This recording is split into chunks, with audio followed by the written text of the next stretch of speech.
of Ethiopia. La Mauritanie, à l'instar des pays du Sahel, est fortement engagée pour la cause de l'eau et la Mauritanie est représentée ce jour par sa plus haute figure. Je vous prie d'accueillir sur l'estrade officielle son Excellence, M. Mohamed Ould Ghazouani, président de la République islamique de Mauritanie. Ladies and gentlemen, we are honored to welcome His Excellency Mr. Mohamed Ould Ghazouani, President of the Islamic Republic of Mauritania.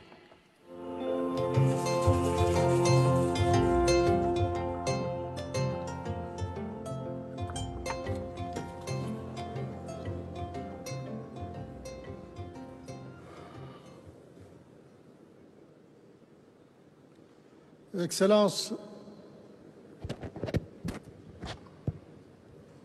Monsieur Macky Sall, président de la République du Sénégal, président en exercice de l'Union africaine. Excellences, Madame et Messieurs les chefs d'État et de gouvernement, Excellences, Madame la vice-présidente,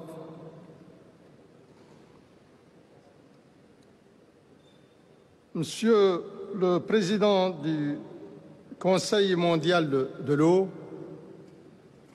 Monsieur le Président de la Banque mondiale, Madame la Directrice générale de l'UNESCO,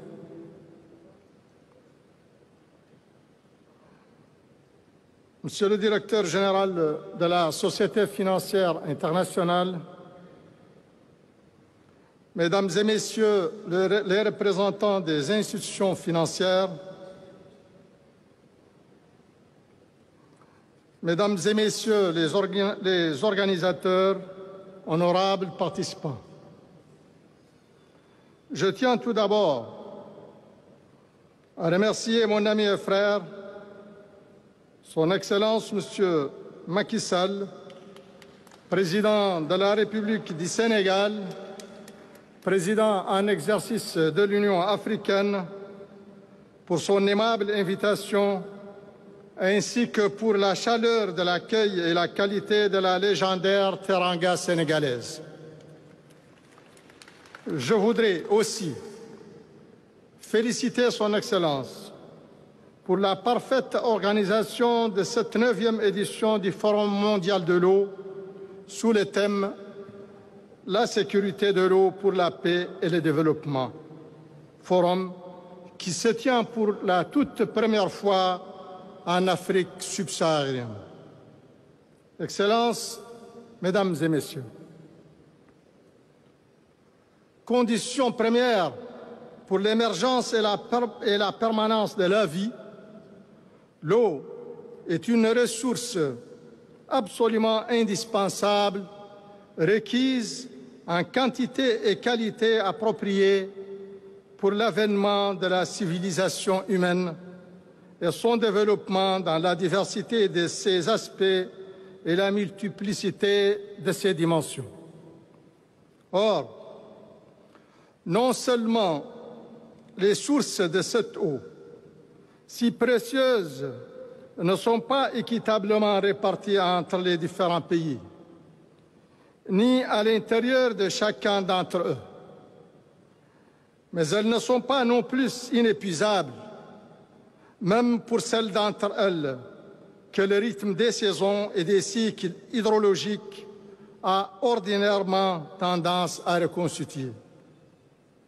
Aussi, la rareté de l'eau se fait ressentir de plus en plus fortement en de nombreux endroits du monde, sous l'effet conjugué des changements climatiques, de la forte augmentation des besoins induite par la croissance de la population mondiale, ainsi que la mauvaise gestion à l'échelle planétaire des sources hydriques. Plusieurs études convergent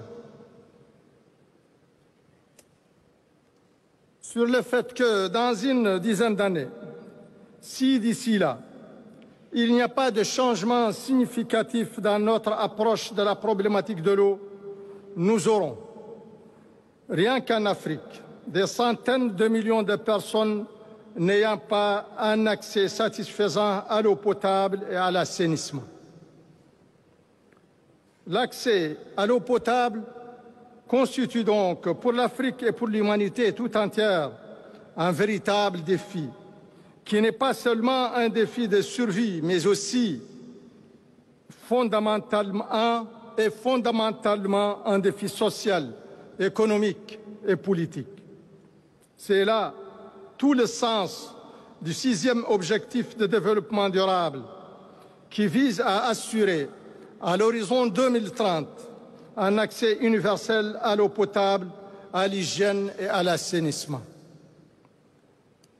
La République islamique de Mauritanie, victime de plusieurs décennies de sécheresse et de désertification, fortement affectée par les effets du changement climatique et l'irrégularité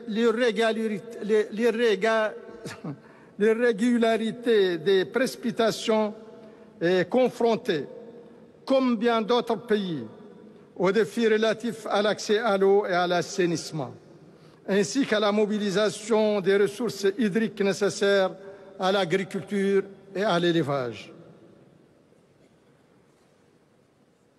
Pour faire face à ces défis, nous avons élaboré une nouvelle stratégie du secteur de l'hydraulique, en lien avec les objectifs de développement durable de 2030 et avec notre contribution nationale déterminée et révisée pour la même échéance. Cette stratégie vise à mieux garantir de manière satisfaisante l'accès à l'eau potable pour toutes nos populations et particulièrement celles qui sont les plus vulnérables.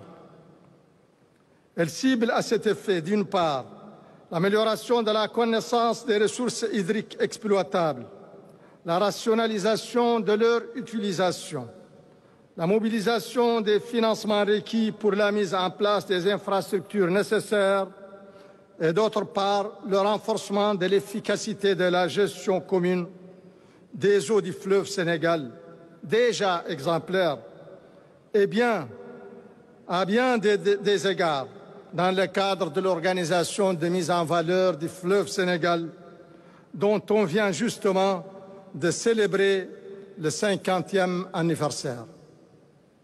Nous sommes convaincus qu'universaliser l'accès satisfaisant à cette ressource précieuse qu'est l'eau et assurer la durabilité de sa gestion pour les générations futures constitue une urgence de premier ordre pour l'humanité tout entière.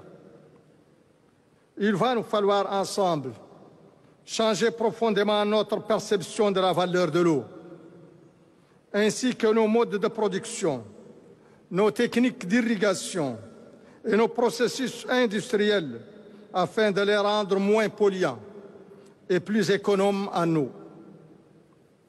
Le Forum mondial de l'eau constitue un cadre idéal pour échanger et approfondir la réflexion à propos de toutes ces questions, en vue d'identifier et de promouvoir des actions concrètes et des solutions innovantes aux défis qui leur sont liés.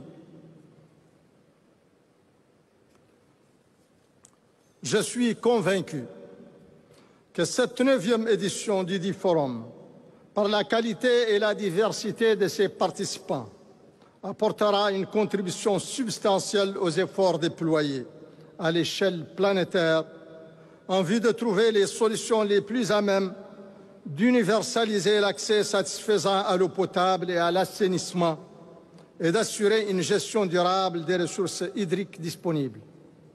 Je vous remercie.